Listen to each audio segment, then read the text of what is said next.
Welcome to English Stories with Sienna, your favorite place for thought-provoking tales and unforgettable lessons. Today, we're diving into a story that's equal parts shocking and inspiring, a husband's cold revenge on his unfaithful wife. It's not about anger. It's about calculated actions and unwavering resolve. So grab a cup of tea, sit back, and let's journey into a story that'll keep you thinking long after the last word. Let's get started. It all began in a small, quiet town where the winters were as frosty as the people were friendly. Mark and Lisa had been married for nearly 20 years. On the surface, their life seemed picture-perfect. A beautiful home, a thriving business Lisa had built from scratch, and two grown kids pursuing their dreams. Mark was the kind of man everyone liked, calm, steady, and dependable. He worked hard at his job, supported Lisa's ambitions, and always believed in building something that would last. Lisa, on the other hand, was admired for her charisma and sharp mind. She was the kind of woman who could walk into a room and command attention effortlessly. But, as it often happens, the cracks in their marriage weren't visible to the outside world. They started as small misunderstandings, moments where they grew apart rather than together. And then came the discovery that shattered Mark's reality, a series of emails and messages that revealed Lisa's betrayal. Mark was devastated. He wasn't the kind of man to yell or make a scene. Instead, he sat alone in his car one cold evening, trying to process it all. How could the woman he had supported, trusted, and loved so deeply betray him like this? The pain was unbearable, but Mark wasn't one to act impulsively. He took a deep breath and made a decision. If Lisa thought she could turn their life upside down, he would do the same, but not with anger, with precision. Mark was about to teach a lesson in resilience and respect that Lisa, and anyone who heard the story, would never forget. Mark knew that confronting Lisa in a heated argument would accomplish nothing. Instead, he turned his focus inward, channeling his emotions into quiet determination. His first step wasn't revenge, it was preparation. Over the following weeks, Mark carefully gathered his thoughts and his resources. He didn't want to act recklessly. He wanted to act deliberately. Every night after work, he would sit in his study, going through documents, financial records, and anything that tied their lives together. Lisa had always been the driving force behind her business, a boutique marketing firm she had built from the ground up. Mark had been her silent partner, providing financial backing, advice, and unwavering support. The company's success was a point of pride for both of them, or so he thought. Mark realized something crucial as he reviewed the documents. Lisa's business wasn't as independent as she liked to portray. Many of her resources, office space, equipment, even part of her team, were tied to Mark's investments. Legally, he was a co-owner of everything she had built. It was a detail she seemed to have forgotten, or perhaps taken for granted. But Mark hadn't forgotten. He also began paying closer attention to Lisa's behavior. She was unaware that he knew about her infidelity, and she continued her routine as if nothing had changed. Mark noticed the way she talked about her business, always emphasizing her achievements and downplaying his contributions. It stung, but it also gave him clarity. Lisa's world revolved around appearances, her reputation, her success, and the image she projected. Mark's plan started taking shape. He wasn't going to yell, accuse, or fight. Instead, he would make Lisa confront the reality of her actions. He would dismantle everything she had taken for granted, brick by brick, in a way she could never ignore. But before he could act, Mark needed to ensure one thing, that his actions would be fair and within his rights. He sought the advice of a trusted legal expert, someone who confirmed what Mark already suspected. "You have more power here than you think," the lawyer told him. And with that, Mark's plan was set into motion. Mark's first move was subtle but effective. He started by pulling back from the business entirely. For years, he had quietly managed the finances, handled contracts, and maintained the infrastructure that allowed Lisa to focus on the creative side. Without warning, he stopped doing all of it. At first, Lisa didn't notice. She was too busy with her social events and meetings, confident that everything was running smoothly, as it always had. But within weeks, the cracks started to show. Vendors began calling, asking about late payments. A key contract renewal was delayed because the paperwork hadn't been finalized. Lisa confronted Mark one evening, her tone accusatory. "Why aren't you handling this? You know how important these things are." Mark looked up from his cup of coffee, his expression calm. "I assumed you'd prefer to handle your business on your own, given how independent you've always been." Lisa was taken aback by his response. There was no anger, no confrontation, just a quiet detachment that she didn't quite understand. It was the first time she began to feel the ground shift beneath her feet. But Mark wasn't done. He took the next step by legally restructuring their shared assets. With the help of his lawyer, he ensured that his financial contributions to the business were properly documented and reallocated. The office space Lisa had taken for granted? It was in his name. The equipment she used daily? Bought with his money. Lisa didn't realize any of this until she received a formal notice.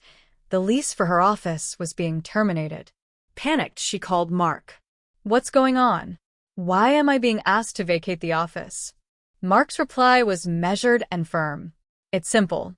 The lease is under my name, and I've decided to use the space for something else. You'll need to find a new location for your business." Lisa was furious, but there was nothing she could do.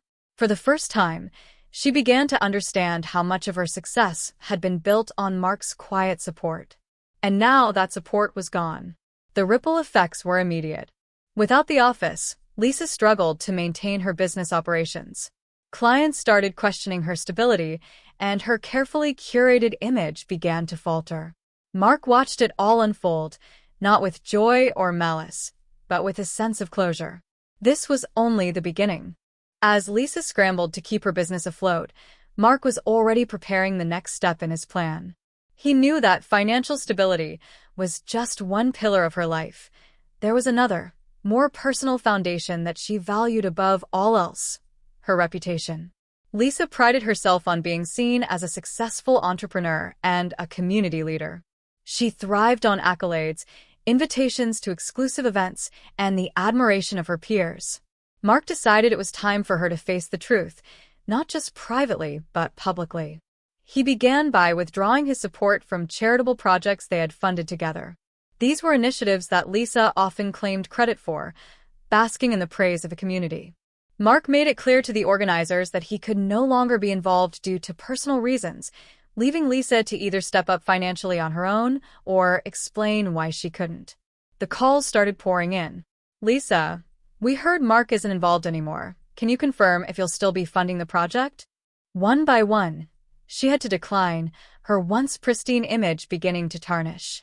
But Mark's most significant move came at a pivotal moment. Lisa had been nominated for a prestigious local award recognizing business excellence. She saw it as an opportunity to reclaim her standing, to show the world that she was still at the top of her game. Unbeknownst to Lisa, Mark had quietly reached out to a close friend on the award committee, someone who respected his integrity and knew about the situation. Without divulging personal details, Mark shared the facts about the business, the shared investments, the recent instability, and Lisa's sole claim to credit. The committee took note, and Lisa's nomination was quietly withdrawn. The blow was devastating. Lisa had counted on that recognition to rebuild her confidence and restore her image. Instead, she found herself increasingly isolated, her world crumbling in ways she couldn't control. One evening, as Lisa sat in their nearly empty living room, Mark had moved most of his things out by now. She finally broke the silence. "Why are you doing this?" she asked, her voice trembling. Mark looked at her, his gaze steady. "I'm not doing this to you, Lisa. I'm simply showing you what life looks like without the foundation I built for you. You made choices, and now you're seeing the consequences. This isn't revenge, it's reality." Lisa had no response. For the first time, she realized that Mark wasn't acting out of spite. He was holding up a mirror to her actions, forcing her to see the truth she had been avoiding. Lisa's world had shrunk into a maze of unanswered calls, lost opportunities, and mounting regrets. For weeks, she wrestled with a mix of emotions: anger, guilt, and, most of all, a deep sense of loss. Mark's calm and calculated approach had left no room for denial. Everything she had built was crumbling because she had taken for granted the man who had been the backbone of her life. Mark, meanwhile, had moved into a small but cozy apartment on the other side of town. For the first time in years, he felt a sense of peace. It wasn't happiness exactly, but a quiet kind of liberation. He spent his days reconnecting with old friends, exploring new hobbies, and even volunteering at a local shelter. But even as he moved forward, there was a part of Mark that couldn't shake the memories of the life he and Lisa had built together. He had loved her deeply once. He wondered if she could see the bigger picture now, not just the damage she had caused, but the possibility of redemption.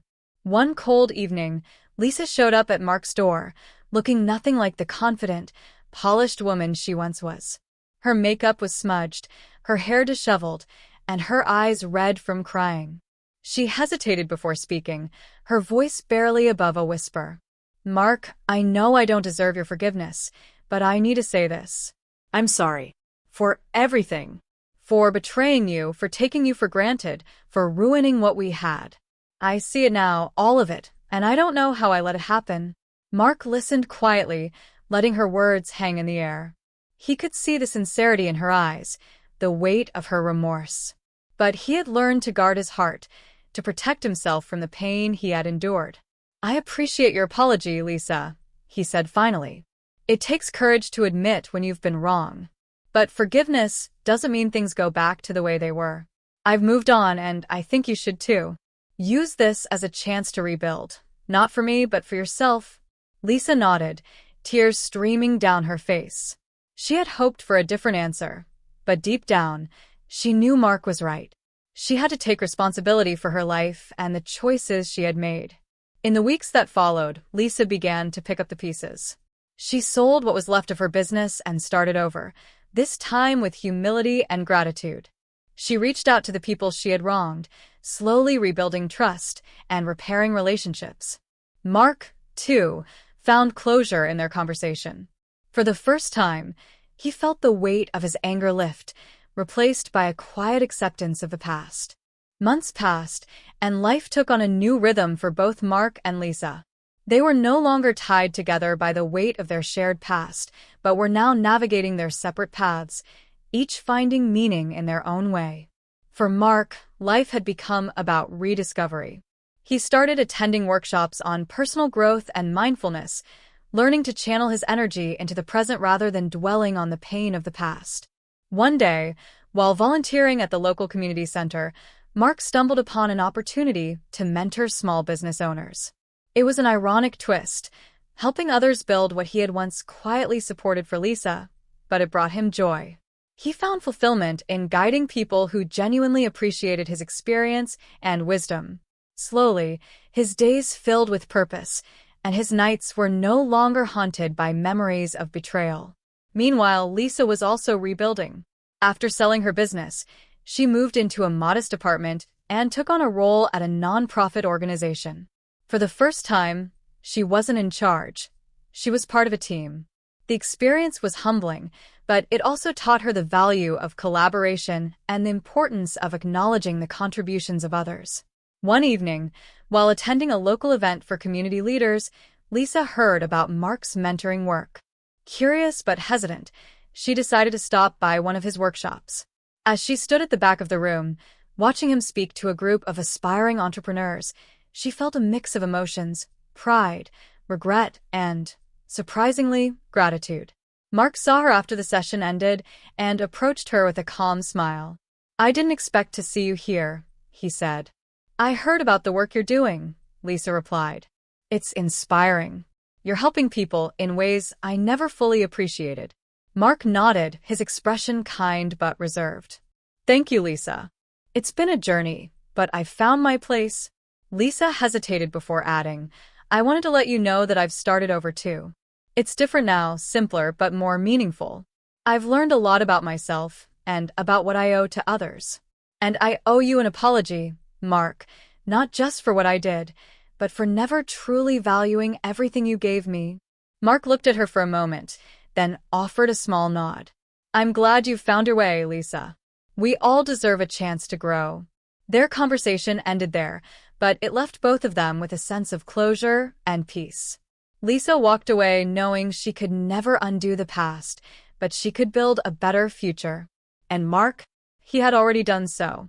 Life has a way of surprising us, even when we think the story has reached its end. For Mark and Lisa, the unexpected came in the form of a shared challenge that neither could have foreseen. It was a rainy afternoon when Mark received a call from an old mutual friend. "Mark, I hate to bring this up, but Lisa's nonprofit is struggling to stay afloat. She's trying her best, but she doesn't have the resources. They're helping so many people, and I thought maybe you could advise her." Mark hesitated. The past was behind him, and he had no intention of reopening old wounds.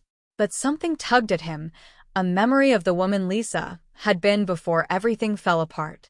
The woman who once dreamed of making a difference in the world. That evening, Mark found himself at Lisa's office. She looked surprised to see him, but not defensive. "Mark, what are you doing here?" "I heard about the challenges you're facing," he said simply. "I thought I could help." Lisa's eyes welled up, but she quickly composed herself. "I don't deserve your help, Mark. After everything." Mark cut her off with a gentle smile. "This isn't about us. It's about the work you're doing and the people who depend on it. Let's focus on that."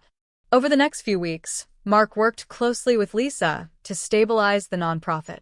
Together, they devised a plan to secure funding, streamline operations, and rebuild the trust of donors. Their collaboration was professional and respectful, but it also carried a quiet acknowledgement of their shared history. On the day of the nonprofit's relaunch event, Lisa stood on stage, addressing a room full of supporters. Mark watched from the back, his heart full of mixed emotions. "In life, we often take the people who matter most for granted," Lisa said, her voice steady but full of emotion. "I've made mistakes, more than I can count. But I've also learned that it's never too late to take responsibility and make things right. This nonprofit exists today because someone I deeply wronged chose to forgive me in a way I'll never fully deserve. Mark, thank you for reminding me of the power of humility and second chances." The room erupted into applause, but Mark felt no need for recognition. He simply nodded, a quiet smile on his face, and slipped out before the event ended. As he walked into the cool night air, Mark felt a profound sense of closure. He had come full circle, not just in his relationship with Lisa, but in his journey of growth and forgiveness. Life hadn't turned out the way he once imagined, but it had given him something even greater: the strength to rebuild, the wisdom to forgive, and the courage to move forward. And somewhere in that same moment, Lisa stood on stage, vowing to honor the second chance she had been given, determined to build a legacy rooted in gratitude and integrity. The story of Mark and Lisa wasn't a fairy tale, but it was a testament to the resilience of the human spirit. Sometimes, the greatest revenge isn't destruction, it's rising above the ashes and choosing to live better, stronger, and wiser. Thank you for joining me today on English Stories with Sienna. If this story moved you, don't forget to like, comment, and subscribe. And remember, no matter how tough life gets, there's always a way forward. See you in the next story.